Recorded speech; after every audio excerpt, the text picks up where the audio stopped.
WhatCulture Wrestling, Simon Miller here and Adam Cleary behind the camera. We came to, there he is, boom. We came to WWE London tonight, as you can see. I mean, I don't know about you, Adam, or anybody watching, my first event since the craziness in terms of this kind of a scale. And actually, it was pretty good. Is the screen still up? The screen is still up. Still up, you got a nice backdrop. So the last house show I went to had like this tiny square entrance that looked like little kids were going to come out of it. So that was a bit like mad. So that's much better. I don't know whether they've done that because they wanted house shows to feel more grand scale or whatever. And now I have to remember who we saw. We saw the Street Profits taking on Chad, Gable and Otis. I tell you what as well, Street Profits in person, I'm not saying I'm not impressed when I watched them on SmackDown, but I was more impressed. I mean that in a good way. So we saw them, obviously they won because they're #1 contender titles. The next match was nuts because we did a Raw. We did a start to Raw. So we had the Mysterios taking on the Dirty Dogs, but no one calls them that, Dolph Ziggler and Robert Roode. But then halfway through, honestly, like you're watching Raw, Seth Rollins just interrupted and he's all like, hang on, Ziggler and Roode are my best friends, yeah, so I'm not going to let you win. But then Finn Balor's music hit, so of course, from nowhere, we just get a 6-man tag. No one explained it, although you don't have to, you're not going to explain it on Raw.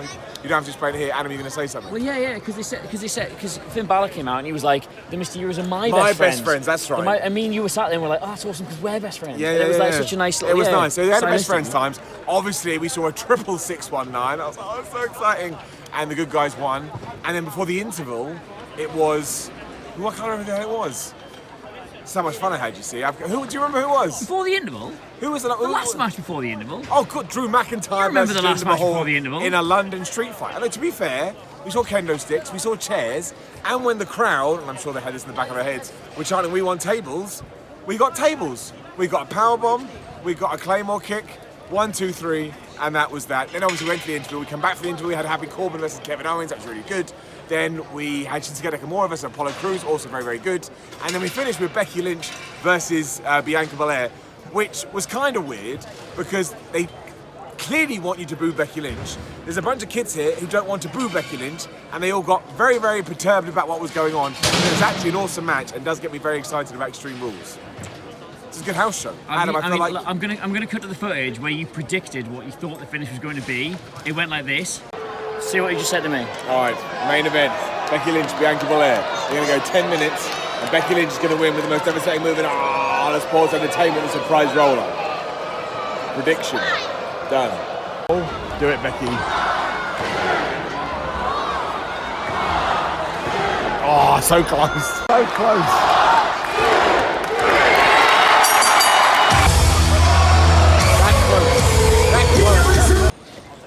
I was this close, right? Becky Lynch hit the most devastating move in all of sports entertainment, but then she hit the manhandle slam. I just didn't think that we would beat Bianca Belair. It wasn't really clean because she raked her eyes. I will say that will be the finish of Extreme Rules. There's my other prediction. Oh, here he goes. But it was very, very good. They have good chemistry. Still a little bit crazy with this Becky Lynch thing. And just to round this up, I want to point out that when you come to a show like this, and it's predominantly a kid audience, the cool thing is seeing how kids react to maybe the people that sometimes us older fans don't really get, and it's lovely and it's wonderful, and it kind of makes you go, oh, I see why WWE are doing what they're doing. So, I give it a couple of thumbs. Adam, a couple of thumbs? What's your opinion? 1 thumb. You have to hold the phone, otherwise he will break it. So don't forget to like the video, share the video and subscribe. What else do? We go to WhatCulture.com, we read stuff on there. You come follow us on Twitter. You also watch other videos. We do everything. Oh, and of course, yes, we have to say thank you to Tops, because that's why we're Thanks, here. Jay. We appreciate that, by the way. Thank you very much. Thank you very much for having us. Obviously, they make the WWE cards. Make sure you go out there. They've helped us on other videos, and now they're taking to us events. So make sure you do that, and then just have a good day. Thank you have for a the good night. Have a good Stuart, life. by the way. I was going to say, if he was here much longer, I'd have to give him a down, so... He knows what's going on, so he gets a golden up. Stuart. Up or down for the show We're overall? not calling him It was Stuart. an up. What's your name? Sam. Imagine We're not calling him a bit of Stuart. Stuart. Sam, give me a fist bump. Sam, thank you so much. Golden up for you, and that's how we can end the video. And now we'll leave because I don't want to get kicked out. Off you go. I'm actually going to go. Actually, would you mind escorting him out? Oh, absolutely. Come on. Me out. Genuinely. Come on. Gun, help me! I'll call you, Simon. Right, Simon, you've been thrown out of your first wrestling event. How did that feel? Oh, great. I've always wanted to be thrown out of a wrestling event, and now I've achieved my dream. So again, O2, WWE Live, I appreciate that. Right, so there are a few other things that we wanted to talk about. Like, we were talking about the Street Profits stuff, how you really get a sense of why they're so good when you actually see them live, which is it's true for a lot of wrestlers. Maybe I just never seen it with those guys before.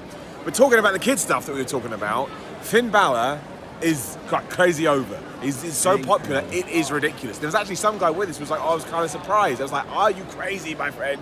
Finn Balor's ridiculous. But also, people that got mega reactions. Finn Balor, in the way you'd expect. Rey Mysterio is so stupidly over, it's kind of crazy.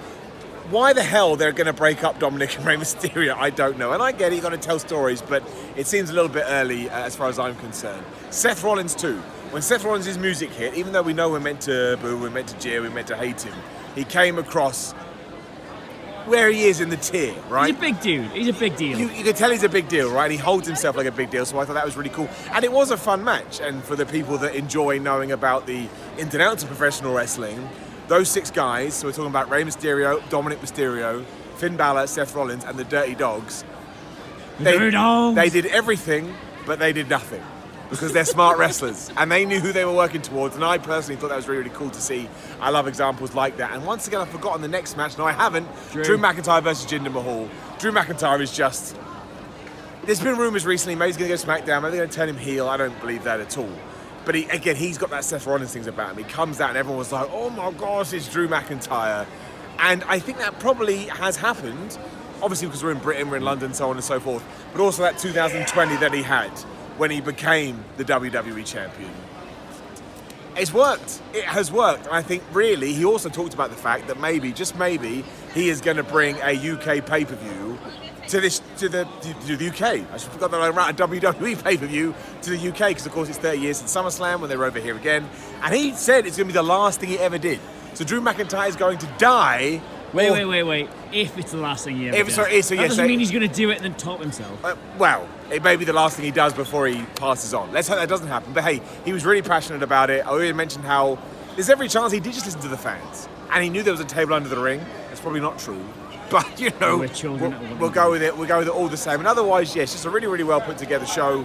Shinsuke Nakamura and Rick Boogs. The guitar stuff is mega over as well. Why have we gone back? Why are you I want to see the air guitar for you. All right, so... There's the thumbnail. That whole act is over, not only with families, but with the adult male crowd. We'll go with Apollo Crews. Did he have a general disease with him? I didn't spy general disease. I didn't see that. I think general disease was there, but I was spending a lot of my time looking at Rick Boogs. So I may have been wrong. But Apollo Crews definitely needs to kind of feel like he's lost his momentum through no fault of his own. And then, yeah, the Becky Lynch-Bianca Belair dynamic was really fascinating because Becky Lynch came out to mega pop, right? Mega reaction, but they're obviously practicing their Extreme Rules match. And the Extreme Rules... There we go. There's a crazy person there. Make sure he's a bald brother. We saw you in Weymouth the other day. Oh my God, I saw you. You did see me in Weymouth the other day. I fucking literally stuck my hair in. You did do this. Me, dude. And that's Adam Cleary as well. Did I win or lose? I can't remember. You won, bro. I did win. What did I win with? I can't remember. But you're going on to win the world title. I won with the most devastating move in all of sports entertainment, the surprise roll-up. Sorry. I'm so sorry. No. Bianca Belair, Becky Lynch, The whole very point good. was, I'm pretty sure this is the match they're going to do at the Extreme Rules pay-per-view, and in front of a kid audience, when you don't want people. It's great for my ego right now. When you try and you got a bunch of kids that want to enjoy you and want to love you, but you are actively acting like a bad guy. It was interesting, but I enjoyed it. It's going to be a good match. They work really, really well together. I'm in giving the wrap-up single, so I'm going to wrap up. I'm going to say hello to these lovely people. I'm going to say hello to these lovely people, and then we're going to move on to do something else. But yeah, massively thank you to Tops again for having it at the show. I'm going to take some people's hands. Like, share, subscribe. You know the deal. Thank you very much. You take care. I'll see you soon.